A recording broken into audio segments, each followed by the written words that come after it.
Gusoma, kwandika no kubara ku bakuze bavuga ko byabafashije kwiteza imbere kuko mbere ngo byabagoraga kwiteza imbere kubera ko baga batabizi. Hagati ariko imibare y'ikigo cy'igihugu kibarurisha imibare yo muri 2022 igaragaza ko mu Rwanda abagera kuri miliyoni 3 bangana na 22% batigeze bagera mu ishuri.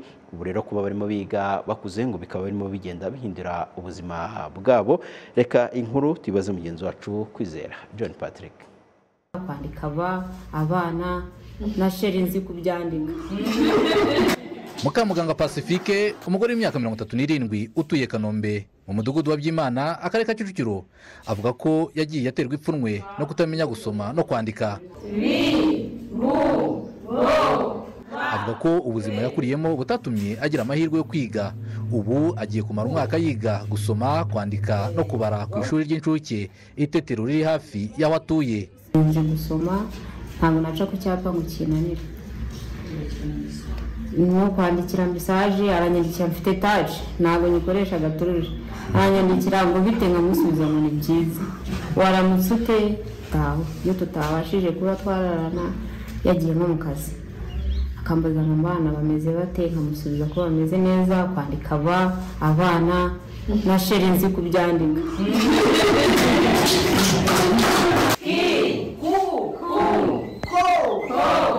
Buhungiro Antoinette kuba afite umwana yonsa ntibumubuza kwicara mu isomero na bagenzi be kugira ngo abone ubumenyi buzamufasha kwiteza imbere. Nukuri mbona byarangiriye akamaro kuko imyaka mfite kuba utazi gusoma ntago ari ibintu bizima. Hari igihe ujya nk'ahantu ukabona urayobye, waba ubonye nk'icyapa cyanditse ati Nyabugogo cyangwa i Remera, ugahita umenya ahantu aderese y'ahantu uhagaze. Abize gusoma, kwandika no kubara bagaragaza intambwe nziza bamaze gutera. Nyiramisago Claudine akora ubucuruzi Nyabugogo. Kuyobora ibimina byatumye agira umuhate wo kumenya gusoma no kubara, mu gihe Manirarora Eric we yamaze kubona uruhushya rw'agateganyo rwo gutwara ibinyabiziga nyuma yo kwiga gusoma no kwandika. Urumva yo wabiranguraga ukavuga ati nimba ndanguye ku mafaranga 8 ukarangura amatunda 300, byasabaga ko ugomba gukuba ngo wandike. Waba utabizi ukumva urahumirije, ukumva uravuga ati aya maronji 300 amafaranga 8 ugatekereza ukumva amafaranga uzishyura ntuyazi biragoranye.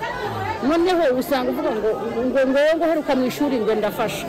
Bintera ishyaka rero ryo kujya kwiga, ndagenda menya gusoma no kwandika no kubara no kuba nateranya nk'iyo mibare ndangoye gutyo, icyo cyanteye ishyaka. Intego mfite no gukora nkagera kuri byinshi, nkakorera perime, nkabona moto, nkajya ntwara nk'abandi, nkajya no kugwa kuba nagura n'imodoka natwara n'imodoka. Serivisi zo kwigisha abakuze kwandika, gusoma no kubara zitangirwa ubuntu, bakigishwa n'abarimu b'abakorerabushake.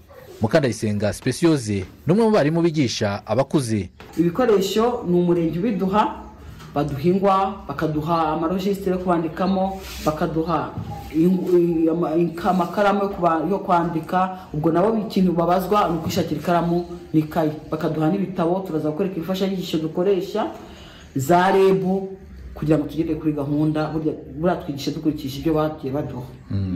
Umukozi w'urwego rw'igihugu rushinzwe uburezi bw'ibanze REB ushinzwe uburezi bw'abakuze Habasa Ange Felix avuga ko hari umubare munini w'abatazi kwandika, gusoma no kubara, bagashikarizwa kugana amasomero ari hirya no hino aho batuye.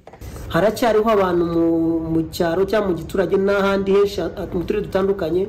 Iyo uvuze uburezi bw'abantu bakuze yumva umusaza, yumva abantu bakuze bagendera ku kabando. Ariko ku rundi ruhande uburezi bw'abakuze ugasanga politiki y'uburezi iteganya ko guhera ku myaka 15 kuzamura umuntu utari mu mashuri asanzwe muri uburezi busanzwe ngo bari mu mashuri abanza cyangwa yisumbuye abari kwiga utazi gusoma kwandika no kubara, uwo ni umukiriya wacu muri iyi programme y'uburezi bw'abakuze. Niyo mpamvu tunakangurira n'abantu uyumva muri icyo cyiciro atarebye kuvuga ngo afite imyaka guhera kuri 15 kuzamura abashobora kwiga. Buri mwaka haba hari abanyeshuri basaga 120 bari mu burezi bw'abakuze. Imibare y'ikigo cy'igihugu kibarusha imibare mu Rwanda igaragaza ko abatazi kwandika, gusoma no kubara bafite imyaka iri hagati ya 18 kuzamura bakaba miliyoni 3. Kwizera John Patrick, i Kigali.